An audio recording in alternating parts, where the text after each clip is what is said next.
moi c'est Taki. Salut, moi c'est Flo. Bienvenue sur Clap Thaïlande. Bienvenue sur Clap Thaïlande. Bonjour Flo, un grand merci d'avoir accepté cette interview. Je suis très honoré parce que ça fait plusieurs années que je te suis sur YouTube. Alors bien avant que moi je commence des vidéos, je te suis et du coup je suis très content que tu aies accepté l'invitation. Merci à toi.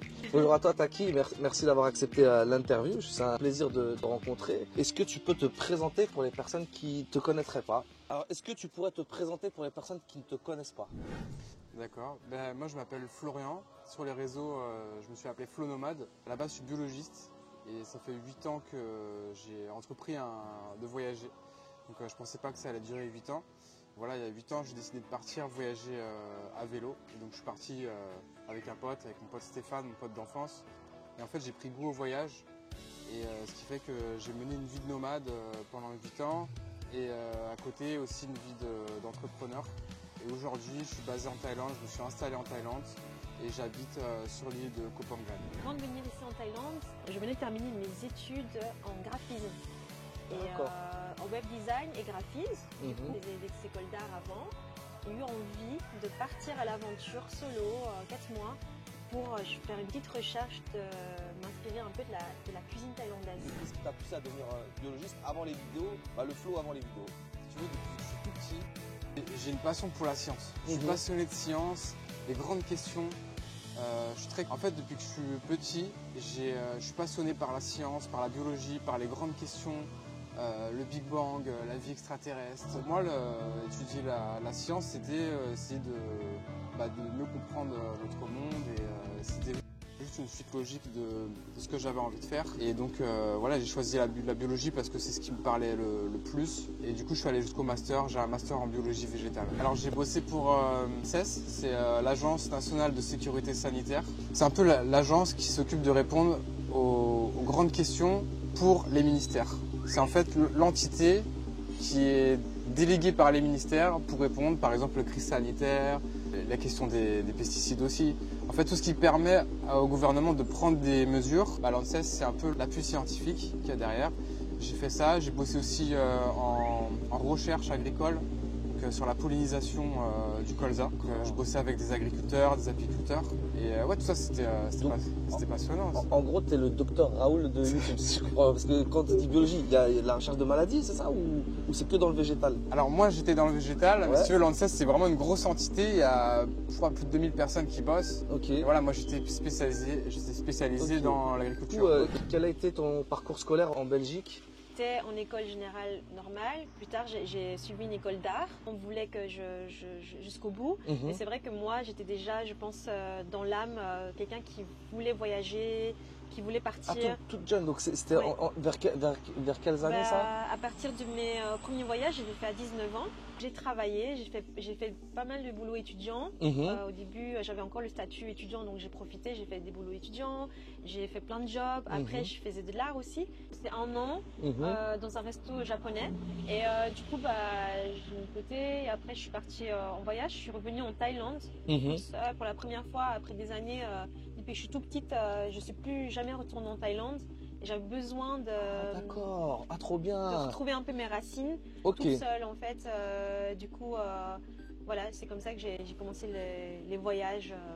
J'ai pris goût. Donc, premier voyage que tu reprends, c'est dans ton pays d'origine, la Thaïlande. Oui, parce que tu es thaïlandaise. Voilà, j'étais déjà partie dans les petits pays en Europe, mais pas un si grand voyage de plusieurs mois en fait. Ok, donc à peu près à 20 ans, tu pars un long voyage. Donc, tu es resté combien de temps? Là, au début, je suis restée 2 mois. J'ai fait un peu le tour de l'Asie.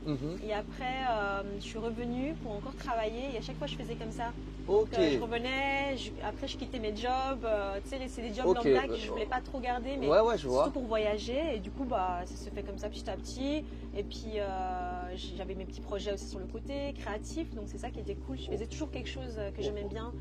Qu'est-ce qui fait que tu te dis, je quitte un super métier, un métier génial où tu t'es voué à une super carrière et de passer à cette vie de digital nomade, de youtubeur? Qu'est-ce qui t'a inspiré? Qu'est-ce qui t'a donné envie? Ça a été quoi le déclic à ce moment-là? Le déclic s'est joué en un jour. C'est le jour où on m'a proposé de signer un CDI. C'est-à-dire que ça faisait des mois et des semaines qu'on faisait passer les collègues de CDD à CDI. Et même moi, je pensais au CDI. Je me disais, putain, ça va être génial et tout.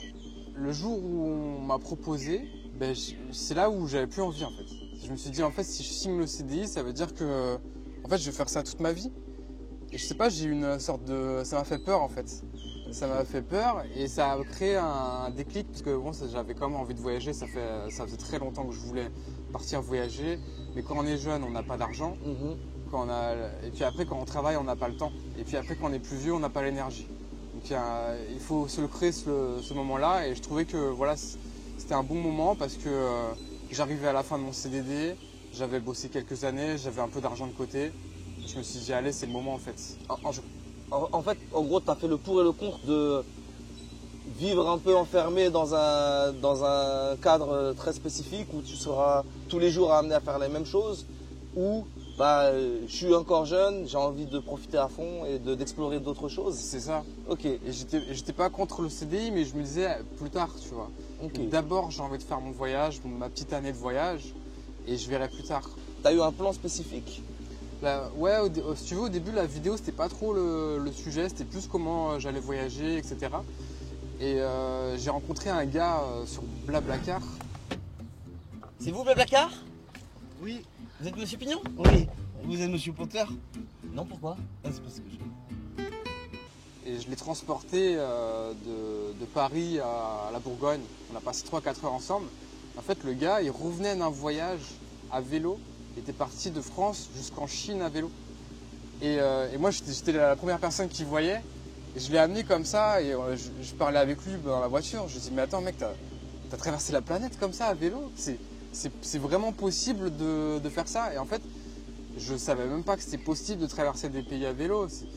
Et il m'a mis cette idée dans la tête, quoi. Ok, génial. Ça veut dire en fait, au moment où toi, t'avais déjà quitté alors le boulot au biologiste? Ça s'est fait un peu en même temps. À peu près à cette période de transition, ça veut dire. Ça s'est fait à la période où je réfléchissais à quitter mon travail, à voyager. J'ai rencontré ce gars-là. Et tu sais, ça t'a mis le déclic. Ça m'a mis le déclic. Encore plus le déclic. C'est ça m'a fait réfléchir. Et génial. Donc du coup, lui, il a fait un Paris-Pékin, on peut appeler ça comme ça, en vélo. Et toi, tu as fait un film. Ça, je tiens vraiment à le souligner. Tu as fait un film Paris-Téhéran quelques années plus tard, en vélo aussi. Imaginez, vous partez de chez vous, demain, sans savoir vraiment où aller et sans savoir comment y aller. Mais une chose est sûre, vous avez soif de découverte et vous avez envie de parcourir le monde. Cette idée folle nous est tous passée par la tête un jour ou l'autre. Mais que se passerait-il si on le faisait vraiment? Bon, au revoir quand même les gars, tu sais. Du coup... Au revoir les mecs. Salut mec. Salut les mecs. Allez, bon voyage. C'est mal barré. Dans ce film, je vais vous raconter l'histoire de deux mecs ordinaires. Ils n'avaient jamais voyagé et ils n'avaient jamais quitté la France. Et pourtant, ils avaient soif d'aventure et envie de découvrir notre monde, en partant à la découverte des paysages et des cultures propres à chaque pays. Et ces deux mecs, c'est nous. Stéphane, c'est mon pote d'enfance. On se connaît depuis qu'on a 14 ans et on a vécu les 400 coups ensemble. Et ça, c'est moi, Florian. Et c'est moi qui vais vous raconter notre voyage. Quand j'ai décidé de faire ce voyage à vélo, j'ai appelé mon pote d'enfance, Stéphane. Je lui ai dit, ouais, je vais aller jusqu'en Asie à vélo. Je savais pas où. Au début, je disais le Japon. Tu vois, j'ai toujours voulu aller au Japon. Et je lui ai dit, ouais, j'ai envie d'aller au Japon à vélo. Tu veux venir avec moi? Et il me dit, bah ouais. Et après, du coup, on s'est dit, vas-y, on se donne 6 mois pour se préparer et on part. Et donc du coup on est parti et bon, l'itinéraire s'est fait au fur et à mesure. Donc le premier pays c'est quand on a quitté la France, quand on est sorti. Donc c'était on est passé par la Suisse, l'Italie. Puis après on a fait 15 pays au total jusqu'à l'Iran.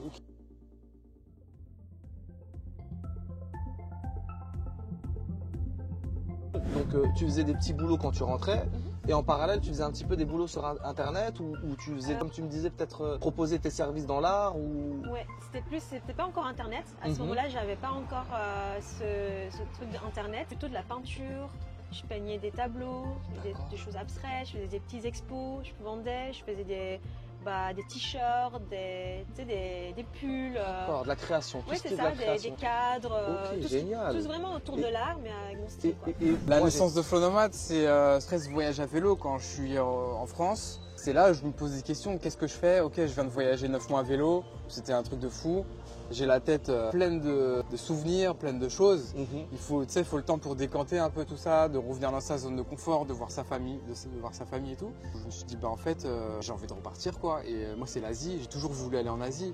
Vraiment, depuis que je suis tout petit, je regardais avec mon grand-père les documentaires sur la Chine, la Thaïlande et tout. Tous les dimanches, on était là assis, ça me donnait toujours trop envie, tu vois. Il fallait que j'accomplisse ça et je me dis, en fait, c'était soit je reprends le vélo à Téhéran et je vais jusqu'à la partie de l'Asie qui m'intéresse, ou soit je pars direct. Et du coup, je suis parti direct Malaisie. Et après, j'ai exploré toute l'Asie du Sud-Est, tous les pays de l'Asie du Sud-Est. Et justement, ces nomades, c'était dans le digital, tu commences à faire tes vidéos YouTube. Financièrement, parce que tu as déjà fait 9 mois, ça coûte de l'argent, tu repars. Petite notion d'achat-revente sur Internet. J'avais cet attrait de e-commerce depuis très longtemps. Et donc, je regardais de près ce qui se passait au niveau du dropshipping parce que c'est en 2017, c'était le début, si tu veux. Il y avait 2-3 personnes qui en parlaient. Et je regardais toutes les vidéos de Yomi. Ok, Yomi Denzel. Yomi Denzel.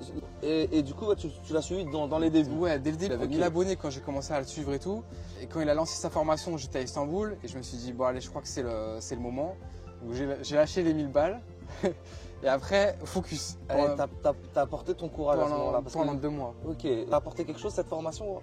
Bah franchement ouais, parce que tu veux, je faisais que ça. C'est-à-dire que le matin, je me lève, j'ouvre mon ordi, formation, boutique en ligne, dropshipping. J'ai fait que ça pendant 2 mois. C'est vrai que ça fait un peu la promotion de la vidéo de Yomi et tout, mais le message que je voudrais passer, c'est pas la formation qui fait les résultats, c'est la volonté de la personne. La première personne qui m'a acheté de l'art, c'est un japonais. Et du coup, il m'a acheté cash, il m'a donné comme ça 1200 € cash pour un tableau. Qu'il a encadré, que j'ai signé, etc. Et c'est ma toute première vente de tableau. Et c'est là que ça m'a donné vraiment, genre, je me suis dit, ah oui, si je peux faire ça, bah, je peux vendre des petits tableaux en fait, je peux partir en voyage 1200 €. Et ça te booste quand c'est comme ça, Voilà, ça te donne. exactement. Parce qu'il y en a des fois, ils ne se rendent pas compte de la qualité de ce qu'ils font, et puis ils sous-évaluent leur travail. Et puis ils vont vendre des trucs qui valent un peu, même Picasso à l'époque, il est mort et ça c'est 100 ans plus tard que. On va dire depuis mes 19 ans, à peu près, jusqu'à maintenant, ben, j'ai toujours bougé quoi, en fait. J'ai toujours parti, même si c'était des pays en Europe, même si je suis partie en Amérique latine aussi. J'ai fait, je suis restée 1 mois au Pérou, 1 mois au Chili. J'ai fait un peu l'aventure. Et en fait, ça veut dire que tu as passé pratiquement une décennie à avoir, parce que moi j'ai le même tic, hein, c'est un peu la bougeotte, ça veut dire. Ça. Ouais. Et dans ta tête, tu t'es dit un moment, ouais, bon, j'adore ce que je fais, mais j'aimerais me recentrer sur ma carrière. Tu t'es posé des fois ce genre de questions? Alors oui, c'est surtout à l'époque quand j'ai découvert qu'il y avait des gens qui travaillaient en ligne. C'est comme en voyageant que j'ai découvert ça en fait. Il y avait des gens qui travaillaient en ligne comme par exemple traducteurs, ils faisaient des petits boulots. Bah voilà, ils étaient aussi, j'ai rencontré plein de web designers à l'époque, des gens qui codaient, par exemple qui travaillaient à distance et ça m'a donné envie. Et c'est comme ça que j'ai repris des études de web design, graphisme. Web design, on est un peu les designers d'internet en fait. Tu vois tous les pages web, ben, au début ils ont un design. Les pages web ils ont un design, ils ont que ce soit beau en fait. Et c'est nous qu'on fait ça.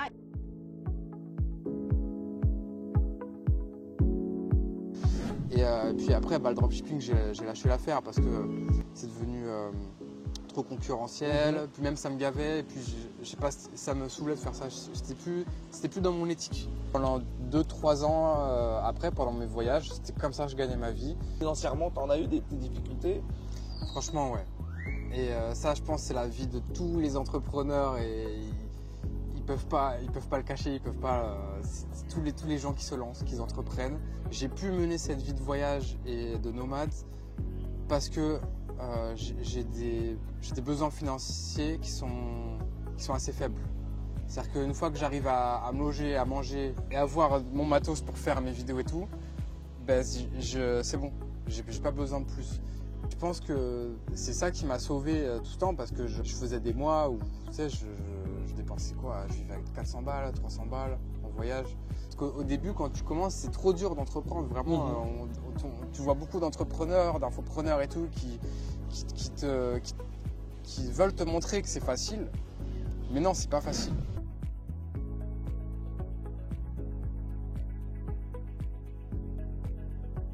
Comment ça a démarré un petit peu cette aventure?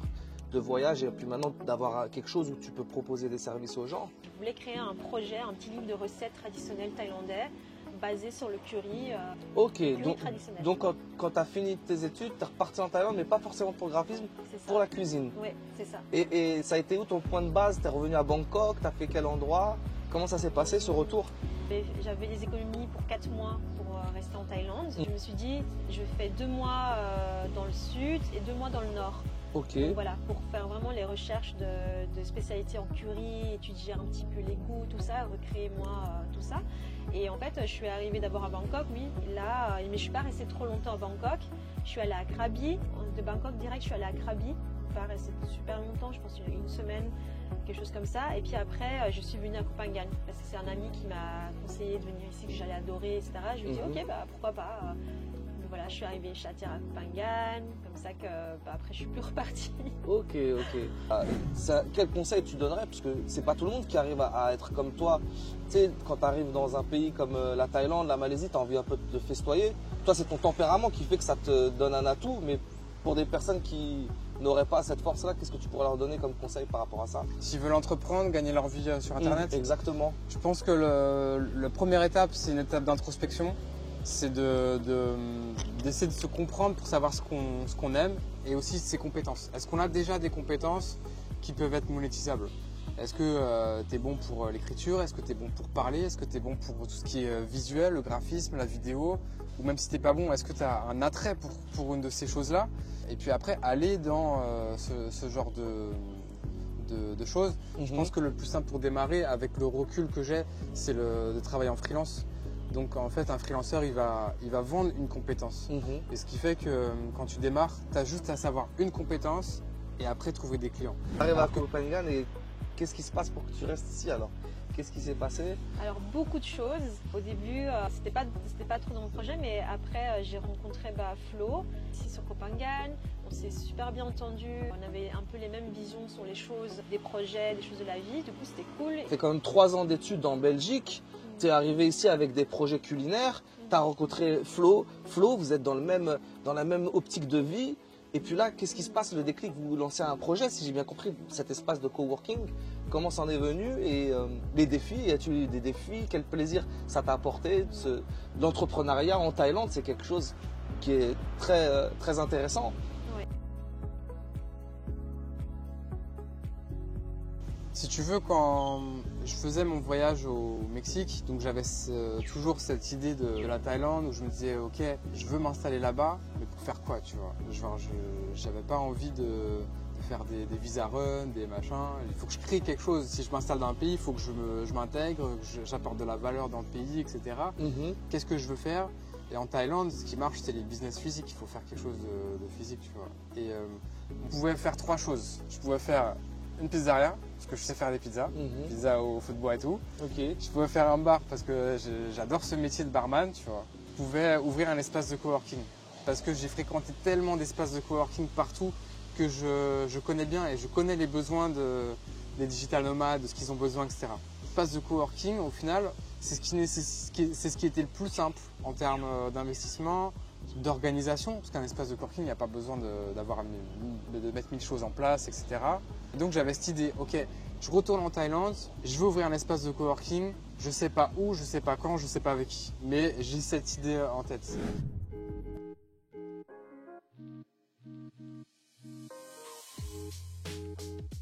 Quand on s'est rencontrés, on parlait de plein de choses, de projets, et on a eu plein de similitudes qui nous reliaient justement à ce projet-là, qui a fait que cet espace de coworking, il est né aussi quelque part, parce que déjà Flo, c'était quelque chose qu'il voulait créer depuis longtemps, et moi, c'était dans ma tête, dans un coin quelque part, je voulais créer un espace de coworking en Thaïlande, dans le concept qu'on voulait plus ou moins créer, on va dire, mais le projet qu'on a eu là, c'est vraiment aussi basé sur notre expérience.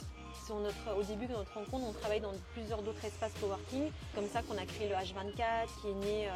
D'accord, parce que tu étais amené alors, ça veut dire, à utiliser les espaces de coworking en voyageant. Au début, quand je voyageais, oui, je travaillais aussi dans des espaces de coworking. Avec Flo, on travaillait dans les espaces de coworking et puis on a regroupé un peu toutes les choses qu'on s'est dit, tiens, on créerait bien un endroit où c'est ouvert après 6 heures.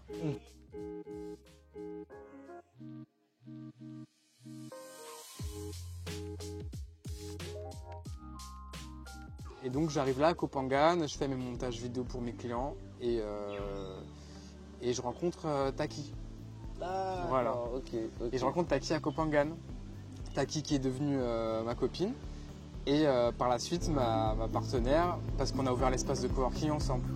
Parce que elle aussi elle avait envie d'entreprendre en Thaïlande et tout et je lui parlais du cowork. Elle aussi elle avait des projets similaires, tu vois. Et on s'est dit vas-y c'est le moment en fait. Genre tu sais je suis venu avec cette idée d'ouvrir le cowork. C'est pour ça tout à l'heure je disais que on est aidé dans ce qu'on fait. Exact, parce qu'il y a quelque chose de supérieur qui nous aide. Quand tu sais ce que tu veux, il y a comme une aura qui va t'aider dans tes projets. Si c'est aligné avec tes valeurs, si tu sais ce que tu veux, franchement, moi je suis un scientifique de base, je suis très cartésien et tout. Mais la vie a fait que je crois en ces choses-là, tu vois. Je sais pas, certains appellent ça Dieu, certains appellent ça le karma, chacun l'appelle comme il veut, mais je suis persuadé qu'il y a une aura qui nous aide dans notre quête. Et je pense que j'ai vraiment été accompagné dans ma quête, parce que j'arrive à Kopangan, le lendemain je me suis dit c'est bon, c'est là, c'est ici. Je savais direct que je voulais m'installer ici. La Thaïlande, elle est faite pour les gens qui veulent entreprendre aussi. J'ai l'impression qu'il y a des gens qui viennent, ils ont envie de se convertir, ils ont même un peu de budget, etc. Ils ont la possibilité de pouvoir créer, de tester quelque chose en fait, de partir de rien. Même si tu n'as jamais d'expérience dans un bar par exemple, tu peux ouvrir un bar et voilà, tu peux avoir un concept, être avec quelqu'un qui a aussi les idées, qui peut partager ça avec toi. Donc c'est ça qui est vraiment cool en fait. Donc ça te donne des nouveaux projets, envie d'avoir des nouveaux projets peut-être? Alors oui, vraiment je pense que ça donne envie de créer vraiment d'autres choses que tu as au fond de toi en fait. Ça peut être plein d'autres projets et c'est ça qui est cool parce qu'au final tu découvres plein de choses que tu veux réaliser et que c'est possible en Thaïlande. Tu vois, par exemple moi il y a des choses comme ça que je découvre. J'aime bien parler avec des personnes, j'aime bien rencontrer des gens.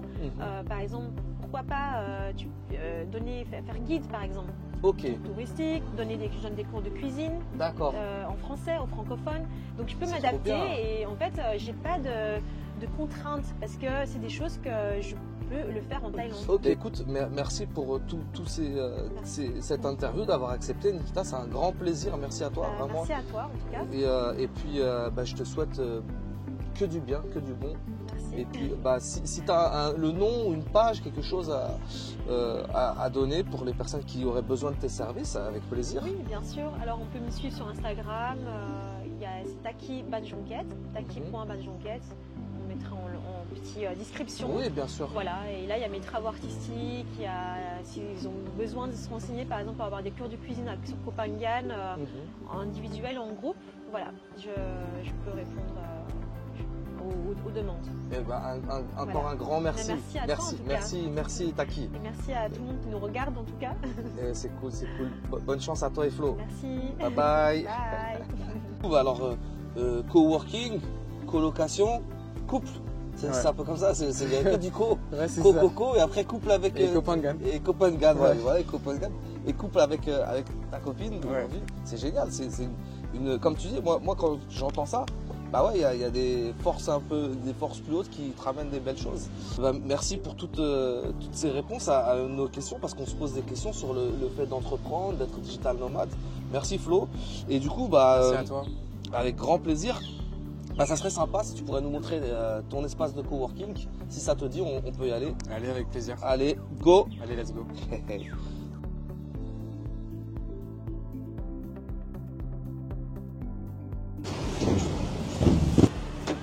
Et du ça y est, coup, on est arrivé. Ok, super. C'est là. Ok. Bon, on vient d'arriver dans la boutique de Flo, les gars. Donc c'est juste là. Donc toi, tu es situé où sur Kopangan, Flo? C'est à Tangsala, au centre, à l'endroit principal, si tu veux. D'accord, au cœur de ça c'est l'axe principal ici. C'est pour ça qu'il y a du trafic. Ça s'appelle comment, la main road, on va dire, c'est ça à peu près, voilà. Parce qu'en fait, si tu veux, là-bas, tu as le port où tout le monde arrive, à Tangsala. D'accord. Et là-bas, tu as Adrin, la plage de la Full Moon Party. Donc c'est la plage la plus célèbre. Et donc c'est là où tu as un peu toute l'activité de l'île, tu vois. Ok.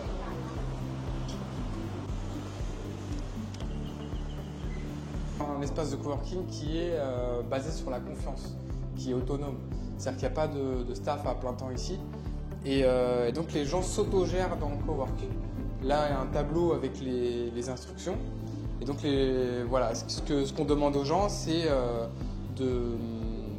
d'écrire sur ce cahier quand est-ce qu'ils arrivent, quand est-ce qu'ils partent. Et de régler par eux-mêmes le montant qui est en accord avec le temps qu'ils ont passé ici. D'accord. Il y a des prix qui sont basés voilà, sur l'heure, la journée, la semaine et puis le mois en basse saison. Ok. En haute saison, on ne propose plus le mois. Et voilà, les gens payent directement. Ils ont le café, les snacks, le thé inclus. Café, snack, ok. Voilà. Et en fait, la différence avec un café, c'est que tu vois, dans un café, tu vas toujours y aller, tu vas devoir acheter des cafés, des machins toutes les heures et tout. Là, bah, c'est inclus dans le prix. Les gens, au lieu d'acheter des cafés, ils achètent du temps. Et puis après, bah, on a tous les éléments qui permettent de travailler dans de bonnes conditions. Donc ici, c'est un espace qui est quand même assez calme, tu vois, malgré le trafic qu'il y a dehors. Dès qu'on ferme, on n'entend plus rien. Il y a des écrans, donc on peut travailler en dual screen. Il y a Internet en très haut débit, 400 mégas par seconde. Et ce qu'on propose aussi, c'est que c'est ouvert 24 heures sur 24. C'est toujours ouvert. Et pourquoi ? Parce que si tu veux, moi à la base, je suis un travailleur nocturne. Et Taki aussi. On bosse le soir et la nuit. Et quand on arrive à Koh Phangan, on s'est dit, mais attends, on est sur l'île des digital nomades en Thaïlande. Et à partir de 18h, tout est fermé en fait. Donc, et nous, comment on fait, tu vois ? Nous, on bosse le soir, on bosse la nuit. Il y en a qui bossent le soir, la nuit, de par les contraintes avec le décalage horaire avec la France. Nous, c'est différent, c'est juste qu'on est dans un mood plus créatif, on a des métiers créatifs. Et moi, la nuit, je me sens mieux pour faire mes montages, vidéos, etc. Ok. Si tu veux, je te montre un autre truc en parlant de création de liens. Bien sûr. C'est qu'on a mis ce petit affichage. Et donc ici, les gens peuvent partager ce qu'ils font, leurs compétences, et donc le mettre à disposition de la communauté des coworkers. Tu vois, on a des graphic designers, un créateur de site web, on a un DJ. Donc là, tu partages les adresses. Ouais, c'est ça, les gens. bien, c'est eux qui te partagent entre eux. C'est un peu communautaire, quoi. Et ça, tu vois, il y a des gens qui vendent ces informations, tu vois. Là tout le monde y a accès. Et c'est ça aussi l'intérêt du cowork. Il faut que ça reflète des bonnes valeurs parce que, tu vois, c'est un système qui est basé sur la confiance. Et on a fait ça parce qu'on croit en l'humain, tu vois. J'ai envie de croire que les gens se plient au truc, tu vois. Et je tiens à le préciser, hein, ça c'est vraiment quelque chose qui me tient à cœur.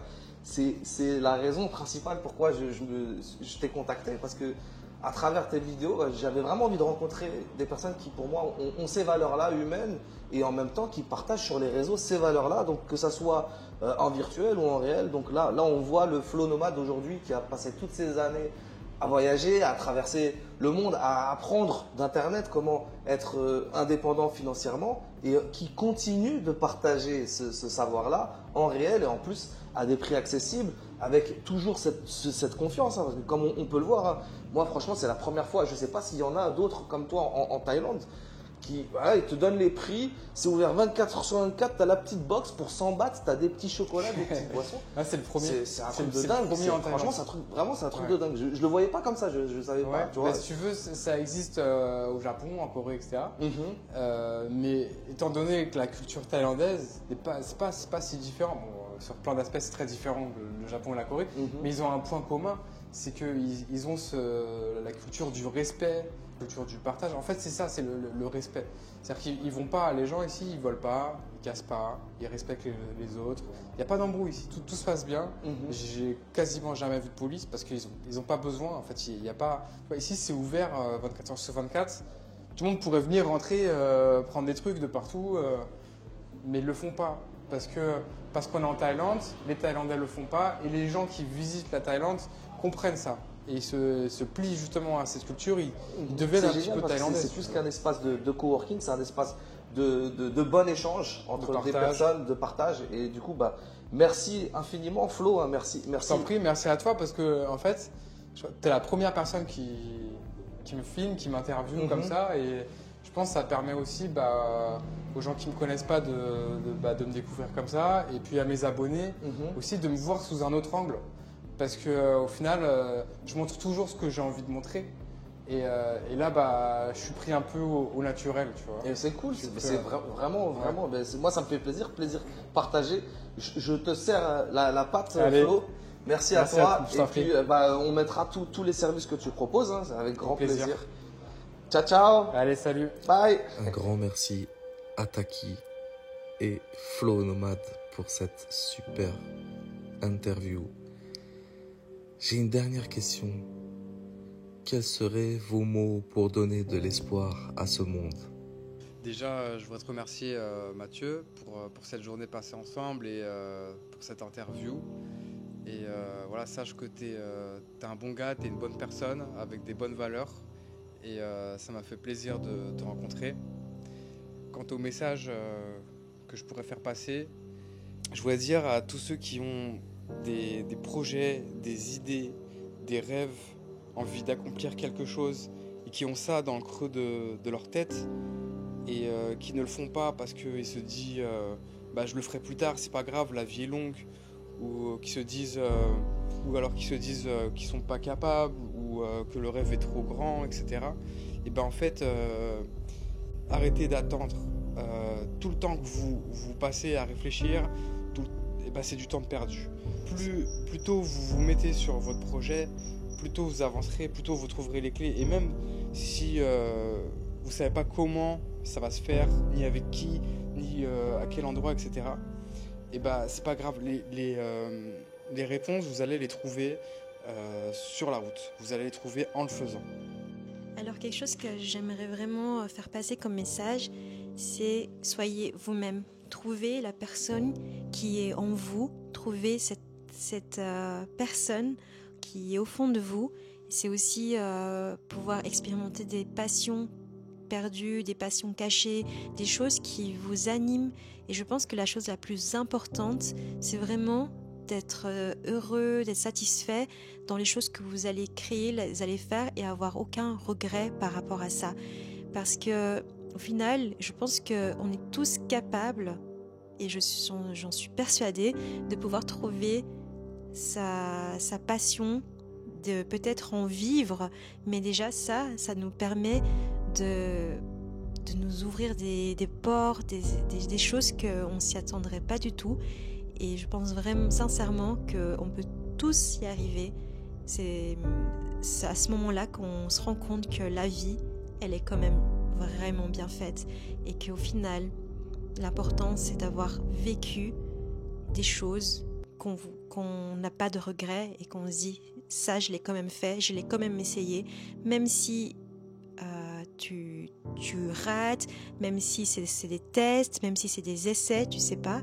Au final, le plus important, c'est d'avoir réalisé ça, d'avoir essayé, d'avoir fait tout ça. Et je souhaite vraiment à tout le monde de pouvoir le réaliser. Voilà. Chaque année, il y a des touristes qui viennent visiter. C'est un espèce de ferme musée de noix de coco. C'est vraiment atypique. J'ai jamais vu ça. Comme vous pouvez le voir, il y a des décorations un peu partout. Ce dragon qui a été fait 100% en noix de coco, il a été exposé au musée de Koh Samui. J'en dis pas plus, on part à la rencontre de Lugnit. Il va tout nous expliquer. La team, allez, tchuss! Ok, là. Ok. Bienvenue ici. On est chez Coco Garden à Koh Phangan. Ok. ที่นี่สวัสดีครับที่นี่